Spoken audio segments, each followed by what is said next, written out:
Hello and welcome back to the YouTube Iceberg. This is part 2 of tier 2, so if you haven't watched tier 1 or tier 2 part 1, then I would recommend watching those first. The playlist will be in the description as well as at the end of the video. Or don't watch the first two parts, I don't really care. Either way, you guys already know the drill at this point, so let's get right into it.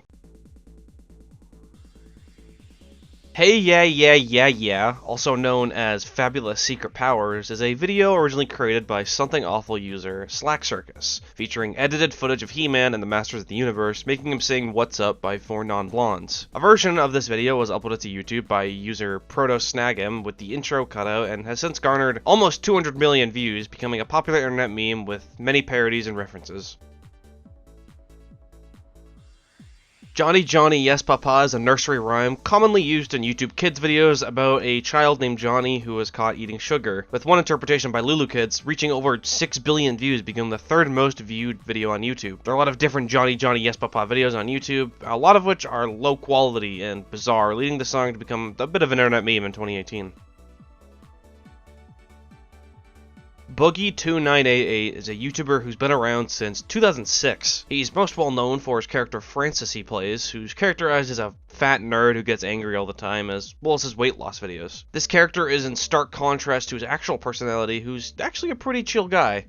Or so he thought. He's been involved in a couple controversies in his YouTube career, such as in 2020 when he said there was some good to come from the Holocaust. Another was when his wife divorced him, with her stating that he manipulated and abused her, which she responded to as Francis. He also accused Total Biscuit of throwing him under the bus right after Total Biscuit had passed away. The biggest thing he got into was when he was being harassed by another YouTuber named Frank Hassel, which got to the point where Frank showed up at his house, leading Boogie to pull a gun on him. All in all, he isn't as bad as someone like Onion Boy over here, but he also doesn't have the cleanest track record.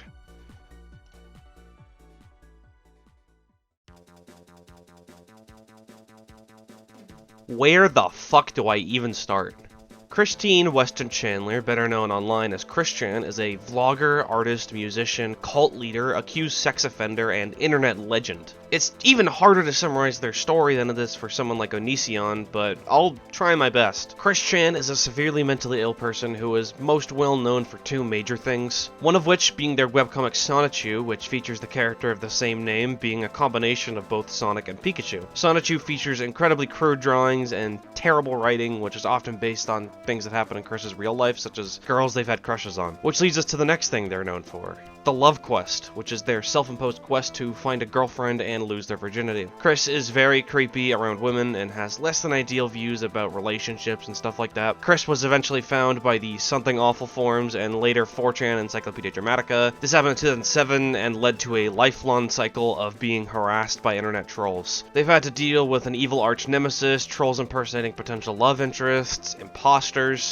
and a lot of the time, normal people who are just unfortunate to get caught up in their life. Oh, and also, last year they raped their mother, who most likely has dementia. The story of Chris Chan spans multiple decades and is a long and winding path, with some people even go as far to say that Chris Chan is the most documented person in all of human history. There are a lot of good documentaries on YouTube about them, such as Sachimo's 1 hour long video, The Gamer from Mars' 5 hour long series, and my personal favorite, Chris Chan, A Comprehensive History by Gino Samuel, clocking in at over 40 hours long, and it's not even done yet. When you click on a monetized YouTube video, an ad will almost always play, with it on average being around 10 to 30 seconds, with an option to skip almost always. However, on rare occasions you'll get ads that are just way too long, which are upwards of 30 minutes or even an hour long. This is because there's no real limit on how long an ad can be, so sometimes you'll just get whole-ass films as ads. Most of the time they're skippable, but on even rarer occasions you'll have to sit through these incredibly long videos. I mean, or you could just refresh the page. Old Town Road is the debut single of the rapper Lil Nas X, released in 2019, with the most popular version of the song being a remix with the verse by Billy Ray Cyrus. The song is very popular, with the YouTube upload of the music video reaching almost 1 billion views. The song is a mix of country and rap, which led to some controversy as Billboard Top 100 barred it from entering the country charts. This led to accusations of racist undertones as their company. After the release of Old Town Road, Lil Nas X became one of the most popular musicians of his time. The competitive Super Smash Bros. Scene has existed for around 2 decades, and in that time there have been a whole lot of controversies, most notably of which being the 2020 sexual misconduct allegations against many of the top figureheads in the scene, such as Senpai, a 24-year-old commentator who had been allegedly sexually manipulating and grooming Puppet, who was 10 years younger than her. This sparked a massive wave of players getting accused of having sex with minors, as well as sexual assault. These accusations included, but were not limited to, Zero, Anti, D1, Keitaro, Sky Williams, and Nairo, the latter of which turned out to be more or less false. There have also been a lot of controversies outside of these events, such as a few top players being accused of racism and bigotry as well. I mentioned this guy a couple times in the last episode, but I never actually explained who he is. For those of you who somehow don't know, Chris Hansen is the host of To Catch a Predator, a segment on Dateline NBC that ran from 2004 to 2007. Basically, Chris and his team pose as children under the age of 18 and chat with predators online so that they'll take the bait and meet up with the supposed child, only for Chris to pop out from behind the doorway, which is when he'll ask them to have a seat and talk to them about what they're doing. Re-uploads to the series on YouTube are wildly popular, and Chris's image has become a popular reaction image to pedophilic situations. He also has his own YouTube channel where he hosts a podcast called Have a Seat with Chris Hansen, tackling different topics, most notably his coverage of Onision, which I already covered. I'm a Gummy Bear, also known as the Gummy Bear Song, is a music video uploaded by YouTube user I Can Rock Your World. The song was created for use as a ringtone in 2006 and became very popular on sites like YouTube and MySpace. The original version of the song was German and has since been translated into over 30 languages, which I feel like is something not a lot of people mention when talking about this video. Like, that's a lot of fucking languages. Anyways, Gummy Bar, as he's officially known, has reached almost 3 billion views and has even had his own movie titled Gummy Bar, The Yummy Gummy Search for Santa. What the fuck?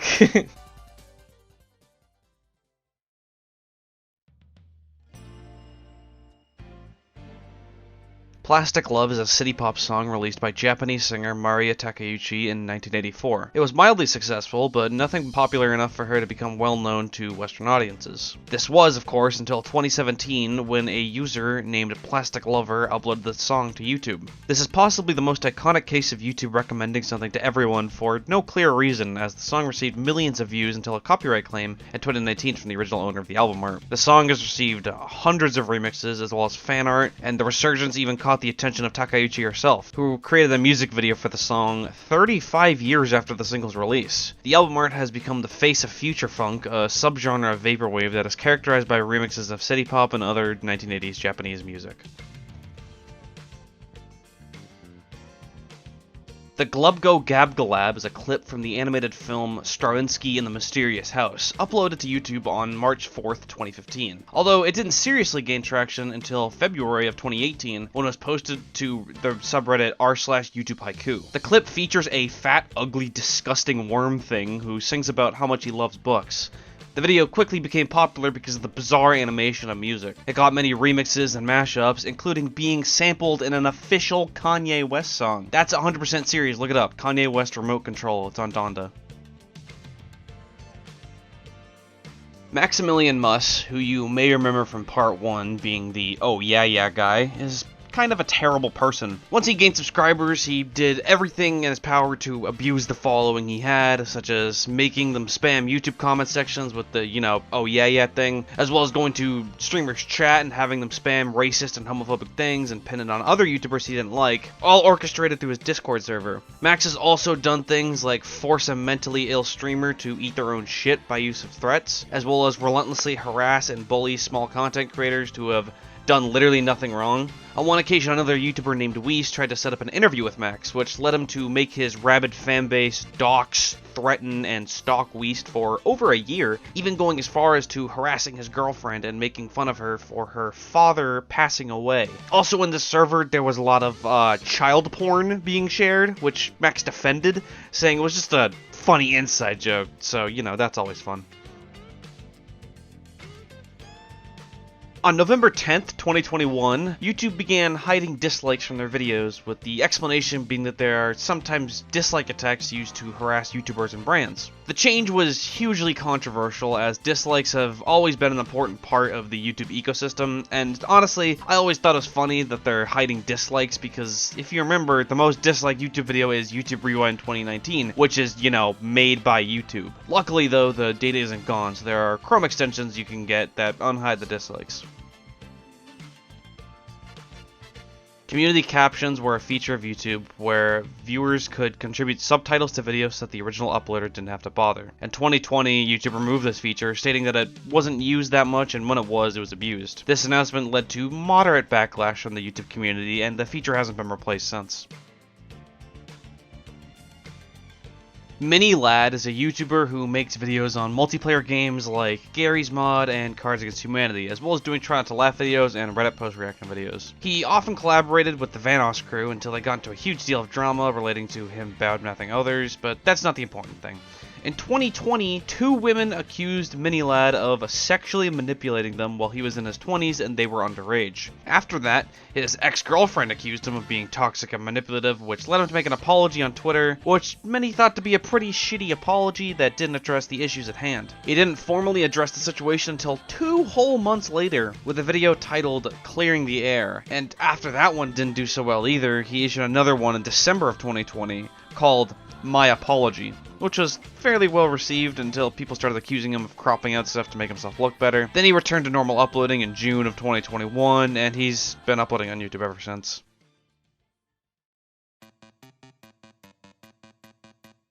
siivagunner is a YouTube channel created in 2016 as an imitation of another channel by the name of gilvasunner, which uploads high-quality rips of video game music. siivagunner, as opposed to the original gilvasunner account, posts video game songs that sound normal at first, but once you listen to them for a bit, they turn into some other song. This channel is quite popular, with over 500,000 subscribers, and they have their own little inside jokes and community. On June 18th, 2016, contributor Lay Roosebird uploaded a rip of the song Puzzle Room from Kirby Planet Robobot. The song itself was for the most part unchanged, but 2 buttons to click on appeared on screen, being Nyet and Da, which are Russian for yes and no, which is reference to the Vinesauce Joel stream where he encounters a screen similar to this in a bootleg Felix the Cat game, which he clicks Nyet on, leading to a picture of Felix tearing his face off. If you click Da on the siivagunner video, it takes you to a weird Russian music video, and if you click Nyet, it takes you to a shock video of a Harlequin baby, the latter of which leading to huge backlashes from the community. The video has since been taken down, and the siivagunner team issued an apology, as well as removing Lay Roosebird from the team permanently. The original song from Planet Robobot became a well-used joke on the channel after this event. Gamexplain is a YouTube channel that focuses on news about video games, especially that of Nintendo. The channel is run by a variety of hosts, with the main man in charge being Andre Segers. The controversy arises from a time when former host Steve Bowling was forced by Andre to finish and write a review for the newly released Final Fantasy VII Remake in only 2 days, a game that on average takes around 33 hours to beat. This crunch time had him not sleep or shower for 2 whole days, which led Steve, as well as pretty much every other host of Gamexplain, to leaving only Andre. They also barely pay their employees, with Steve's wife going on record to say he only gets around $1 to $2 an hour. The former Gamexplain hosts have went on to form a new channel called Good Vibes Gaming, leaving Andre at Gamexplain and whatever hosts he has left.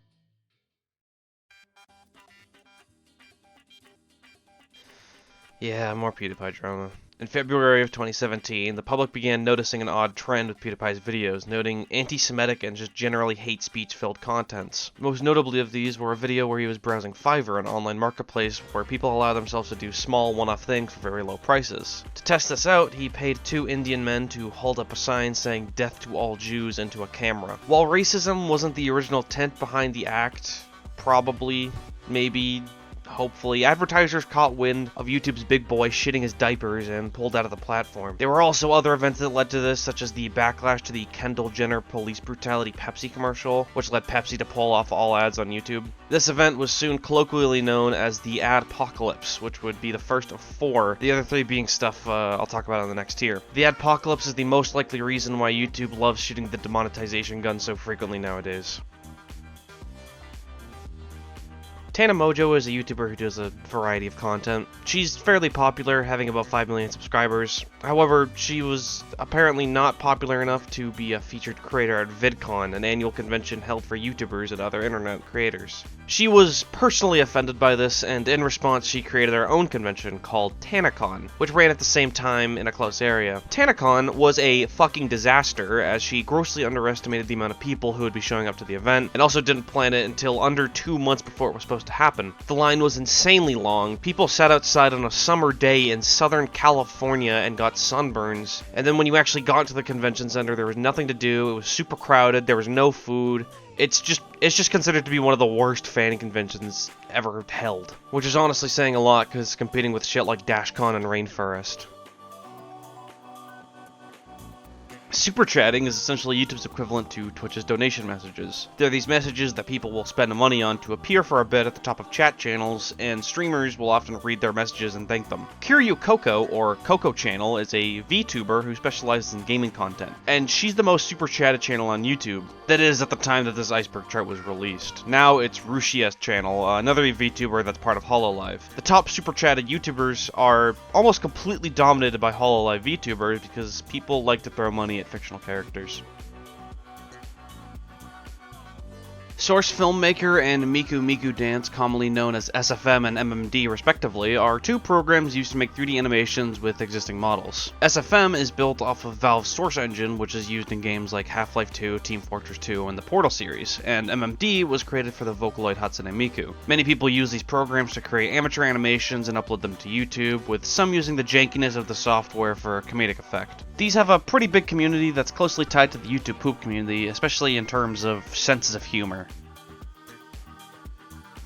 Malware and phishing scams run rampant through YouTube, whether they be individual uploads or comments on other videos. Word of advice, if you're looking for a tutorial on how to do something tech related, it's always a good idea to check the comments before downloading anything. And if you can't glean an answer from there, you can always check the like to dislike ratio.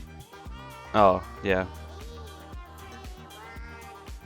A good chunk of ads on YouTube are mobile game advertisements, many of which being really bizarre and not really showing the game they're meant to be advertising. Famous examples of this are the Mafia City ads, which is where the level 100 boss meme comes from, Lily's Garden, which ads feature a strange intertwining story, Ebony, The King's Return, which are incredibly overused, and my personal favorite, Flying Gorilla. If you're Patrick, then who's that? Hey guys, it's me, Flying Gorilla, from my new app on the App Store, Flying Gorilla. It's a free download, so I hope you check it out, and I hope... The angriest comment thread refers to a extremely long reply chain in the comments section of an upload of the final boss theme from Paper Mario Sticker Star. It began with one person saying that they thought that this is the best final boss theme in the Paper Mario series, leading to another person to argue against them, which led another person to defend the original poster. The comment thread is so deep and so long that it's become somewhat well known on the platform, especially because of the video done on it by Moist Critical. I can't possibly summarize the long and twisting events of the thread, so I'll just link his video in the description. I would really recommend giving it a watch. It's like fucking insane. Jeffree Star is a YouTuber that primarily does makeup videos and was formerly a musician. He tries to always call out or cancel certain beauty YouTubers and is a prime shit starter in a whole community of shit starters. He's been called out for pretty much everything, including racism, sexism, and lying, despite calling out people for other less extreme examples of the same things. As it turns out, everyone in the YouTube beauty community is a pretty shitty person in their own special way. Projared is a YouTuber who does reviews of retro games and was involved in a huge scandal in 2019. On May 8th, Projared made a tweet saying that he and his wife Heidi were divorcing on good terms, which led Heidi to write a Twitter thread on how Jared was abusive, manipulative, and cheated on her with Commander Holly, another YouTuber. On the same day, he faced even more controversy from being accused of soliciting sexual photos from fans, two of which being under the age of 18. Jared responded by saying the marriage was an open relationship, which Heidi said they tried polyamory at one point, but had shut it down later. Jared faced insane amounts of public backlash from this debacle, losing around a fifth of his total subscriber count. However, in August of 2019, he issued a formal video dispelling the allegations. The reason that he hadn't responded in all that time is because he was dealing with lawyers. As it turns out, he did exchange nudes with fans, but none of them were underage, which is still kinda weird, and Jared acknowledged that, but hey, at least it wasn't grooming minors. The response to the video was generally positive, and he still uploads to YouTube to this day. Trollge incident videos are basically these creepypasta type videos made by many different creators featuring Trollge, a character that's a modified version of the iconic troll face. These videos are originally based off of memes that are an offspring of troll physics, which are rage comics that people would make where they give life hacks that obviously don't work for comedic effect. This gave birth to people changing the punchline of those to be creepy or mysterious, most of the time resulting in an incident. People turned those into videos with text-to-speech, and from there, we have the videos we know today. Initially intended to be humorous, people began giving these videos serious lore and putting a lot more effort into these videos than once thought. Doki Doki Literature Club is a game released in 2017. It's a pretty standard visual novel where you, the protagonist, enter into a poem writing club with 4 of your female classmates. In the game, you write poems and talk to your friends, and nothing bad happens ever. However, there's a very specific community on YouTube dedicated to making these bizarre mods of the game. You see, unlike other games with high modding potential, DDLC is a visual novel, so modders must solely rely on their writing skills, which can have some pretty funny results. I actually did a bit of digging for this entry and came across this mod called Maltese Insanity. It had Filthy Frank, Shrek, Elon Musk, and like, what the fuck? This video had under 5,000 views when I found it, so I'm not sure if this is the kind of content Potted Plant was thinking about when he made this Iceberg, but I thought it was weird enough to give a shout out to anyways.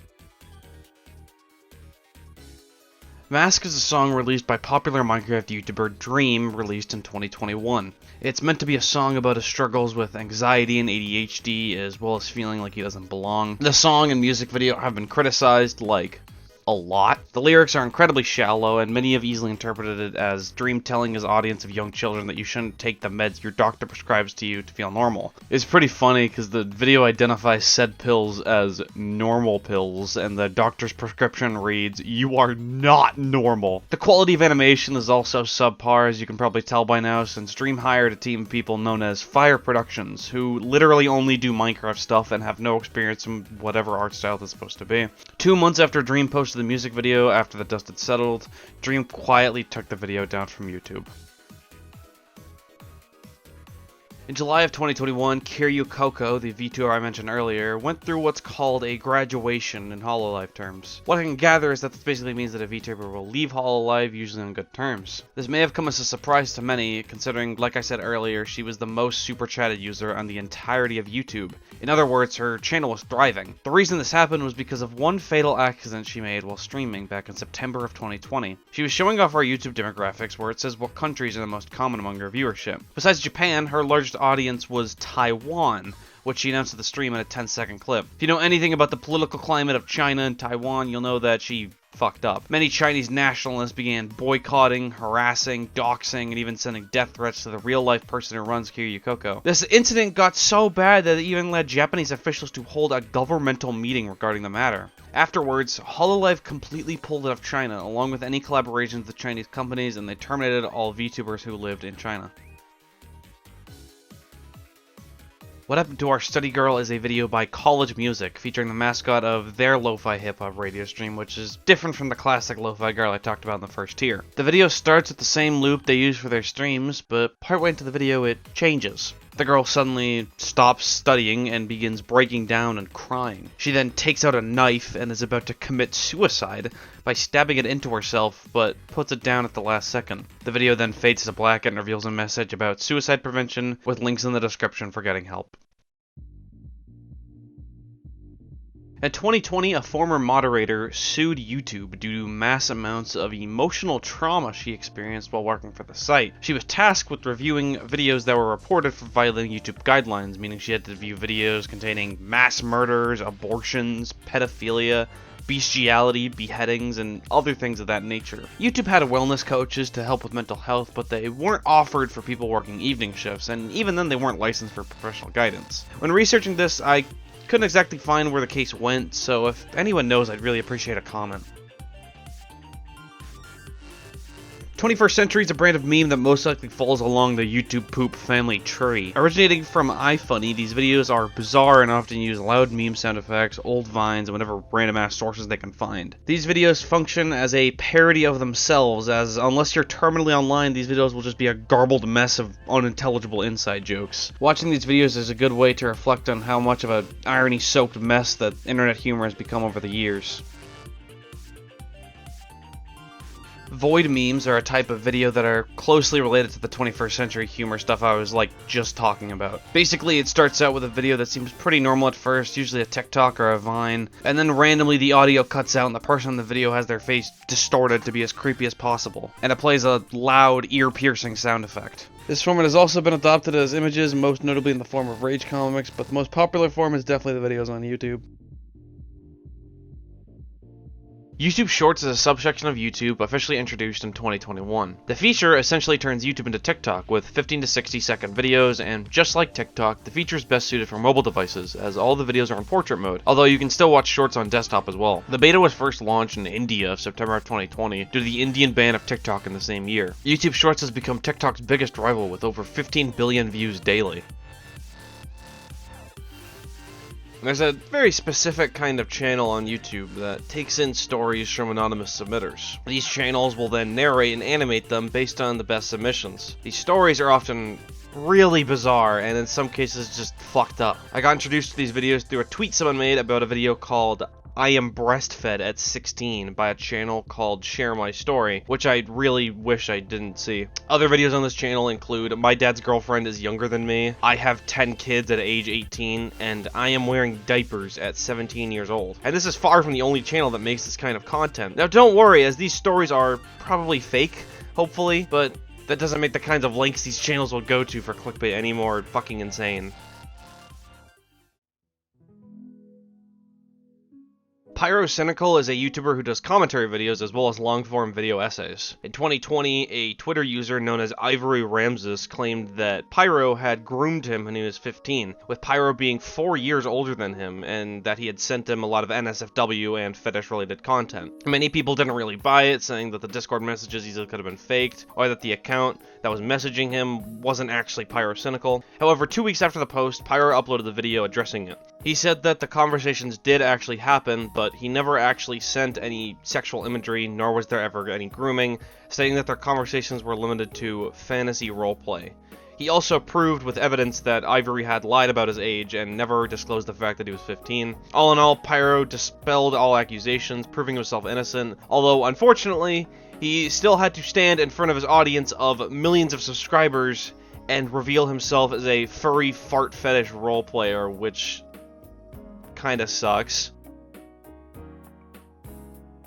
Leafy's here was a commentary YouTuber who was pretty controversial in his time on the site. Well, initially he would make these videos about personal life stories, he eventually just turned to engaging in drama, and oftentimes making videos about just random kids on YouTube. This led him to get a lot of criticism and even got his own content cop, and in December of 2017 he stopped uploading, saying he hated the changes YouTube was going through. In March of 2020 he returned to YouTube to make fun of iDubbbz for letting his girlfriend start an OnlyFans account, and throughout the first half of 2020, Leafy would continue to inconsistently release videos relating to current YouTube drama until August 21st when his channel got suspended for violating YouTube's policy on harassment and bullying. He then moved to a second YouTube account, which was suspended 2 days later. Then he moved to Twitch, and he also got suspended there too. He pointed fingers at Pokimane and the H3H3 Productions for getting his channel shut down, but both denied involvement. It almost makes you question if Leafy was ever here to begin with.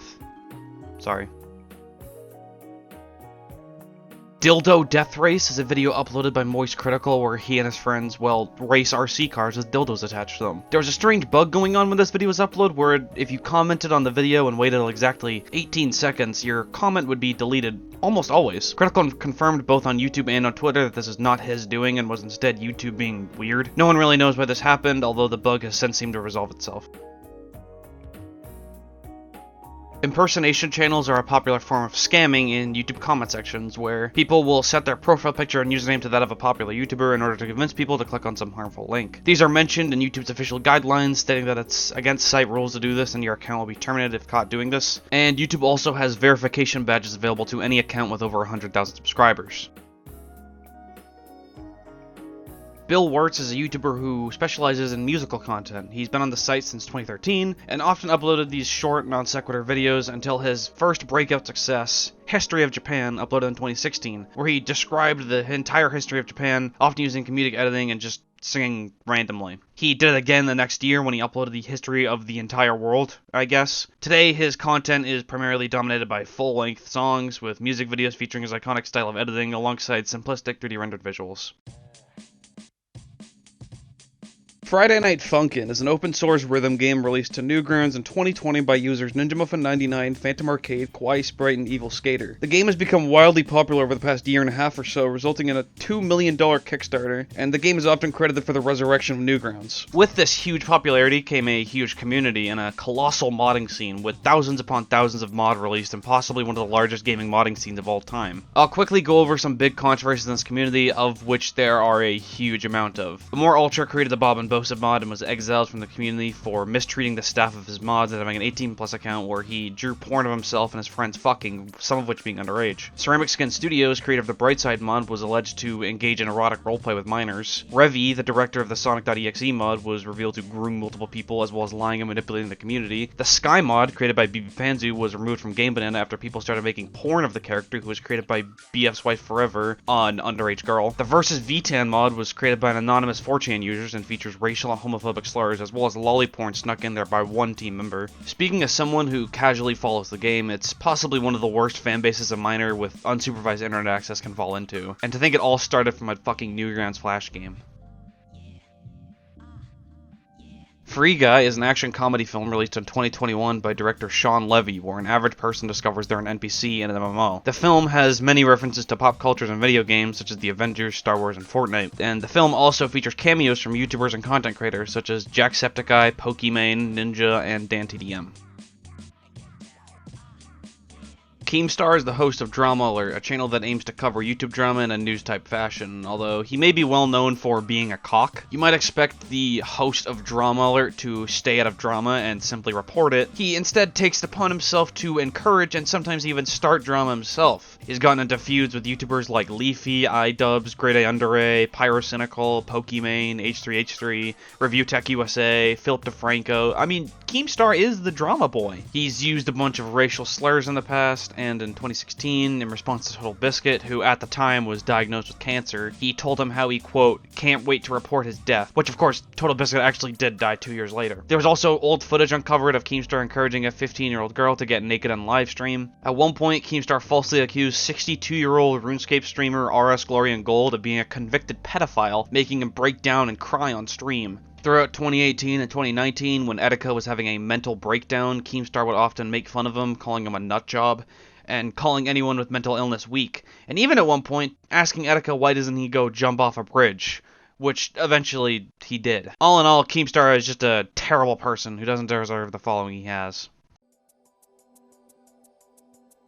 In 2021, rapper Lil Nas X released a line of Nikes called Satan Shoes as promotion for his song Montero, which featured satanic imagery including pentagrams, inverted crosses, and a drop of real-ass human blood. This obviously led to a lot of controversy from religious people, and many people fired their anger at Nike, boycotting them, despite the fact that it wasn't an official Nike product, and instead was designed by a modification company known as MSCHF. This led Nike to sue MSCHF and Lil Nas X, and they actually won the case. Side note, I have no idea why this is on the YouTube Iceberg. It's like barely even related to YouTube. What Pretending to be Crazy looks like is a video uploaded by JCS Criminal Psychology in 2021. The video focuses on the interrogation of 19-year-old Nicholas Cruz, a school shooter who killed 17 people in 2018. In the interview, he pretends to be insane so that he'll be able to plead insanity in front of the court. The narrator does a great job of explaining how he tries to accomplish this and how the interrogator is expertly equipped to deal with this kind of shit. This video is an hour long and is one of those cases of YouTube recommending it to everyone randomly. It's a great watch and I would recommend it to everyone watching this video, but nothing. Originally in this part I talked about how YouTube took it down because it isn't advertiser friendly enough, but sometime between script writing and editing they brought the video back. So yeah, go watch it. Rule 34 of the internet states that if anything exists, then someone will make porn of it, and that is definitely not limited to YouTubers. This is really gross because people just make porn of you just because you make videos. You can look up pretty much any YouTuber followed by Rule 34, and if they're popular enough, you can find art of them with their cock and or titties out. This is especially prevalent in the Dream SMP community, which might have something to do with the Dream encouraging people shipping him and his collaborators, which is a strange stance to take.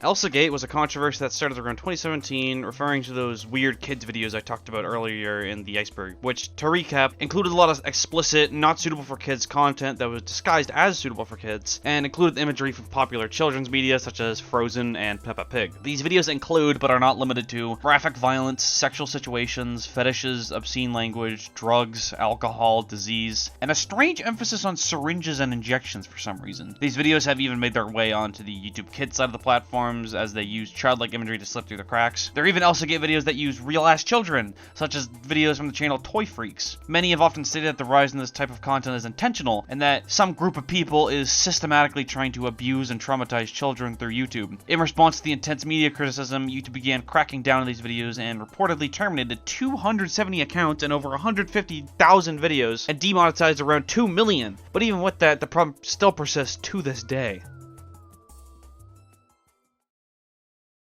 And thus concludes Tier 2 of the YouTube Iceberg. I know some people were disappointed that I split this tier up into 2 videos, but honestly I felt it was necessary since this is my first time really making any kind of video this high effort. Anyways, the content on this tier has been pretty fun to talk about, even if it is still a bit surface level. I'm most interested in doing stuff that's on the later tiers, but still, it's fun to have a nice little summary of other stuff that went on YouTube that are well known to a good chunk of its users. And while this series is only reaching around 500 views, I'm grateful for the few people who have been leaving nice comments this far. Seriously, you guys don't know how good it is for my motivation to keep making these videos. That's about it though. Thanks to Potaplant444 for making the chart as always, and thank you, the viewer, for viewing.